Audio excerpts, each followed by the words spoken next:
All right, guys. So this is part four of my active imagination story. Uh, I hope you guys will enjoy.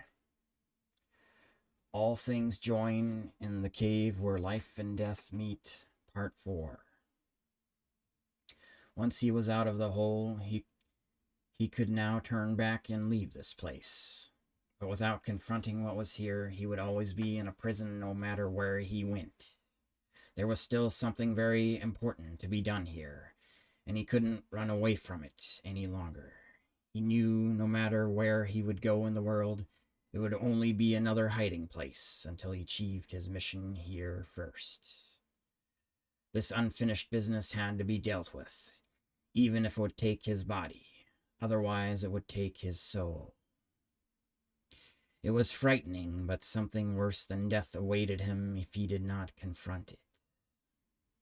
The boy again heard the two voices conspiring to consume him. Again he felt immense anxiety making him rigid in his movements. He had to block his mind from grabbing a hold of his legs.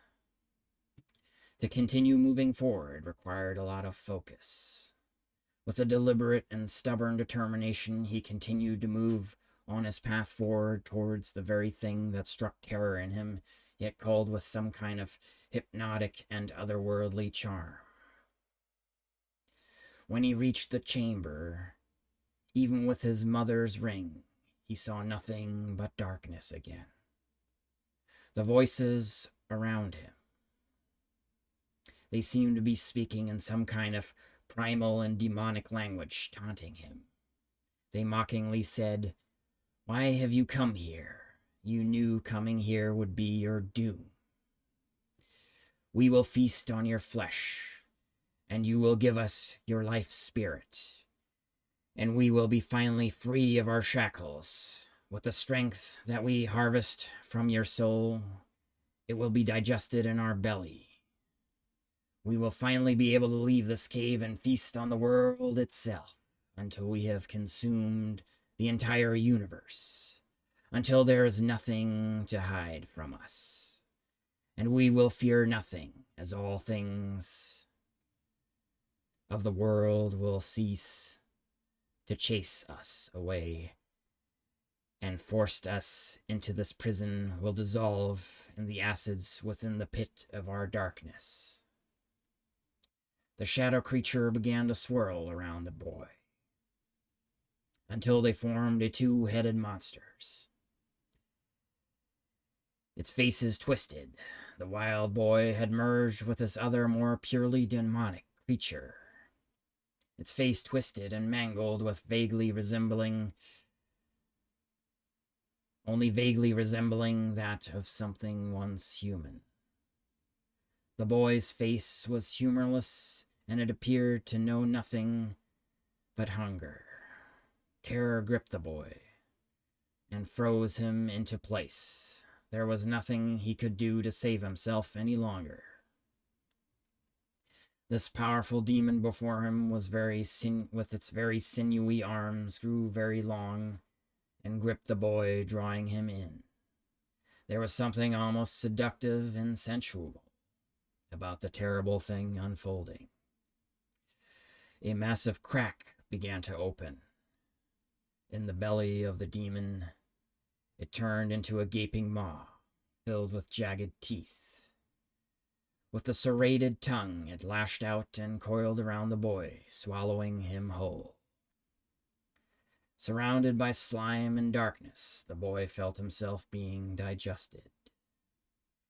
He drifted into a daze. The boy could feel himself being transported to another world. He awoke at the bottom of a cliff. He was at the bottom of a colossal wall of stone covered in vines. It had little shrubs growing out of old cracks that had filled with dirt. The stone wall reached far and wide, and climbing it would be very difficult, if not impossible. So he was here, completely alone at the bottom, with only the surrounding wilderness to accompany him now.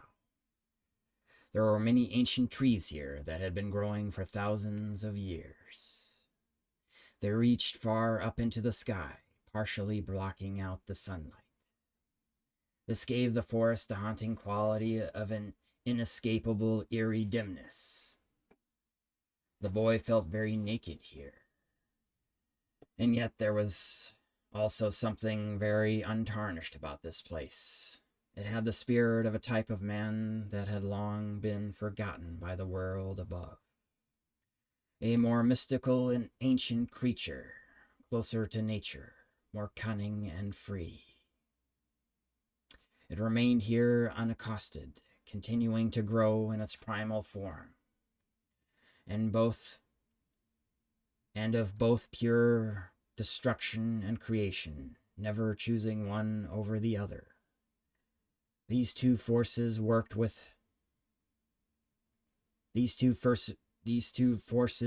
for him in perfect harmony.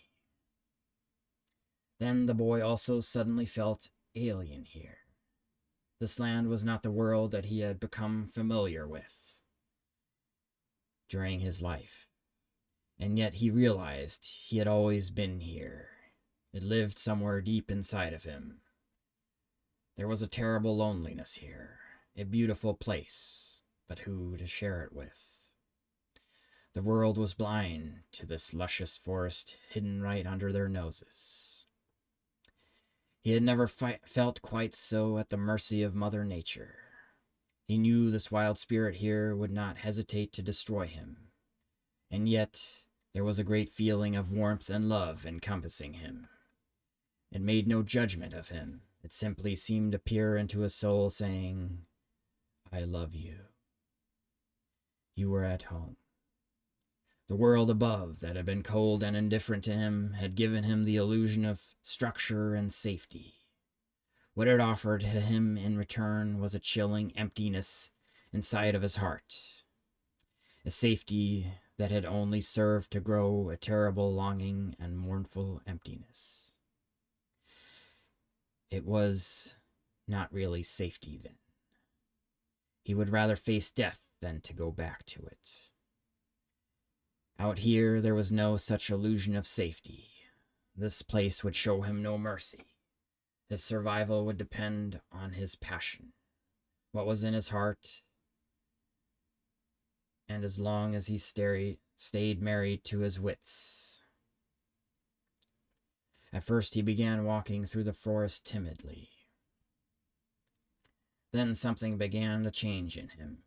He began to prowl. There were terrible, hungry creatures that lived in this wilderness, and he was becoming one of them again. All right. Thanks, guys. I'll have more out soon. Hope you enjoyed.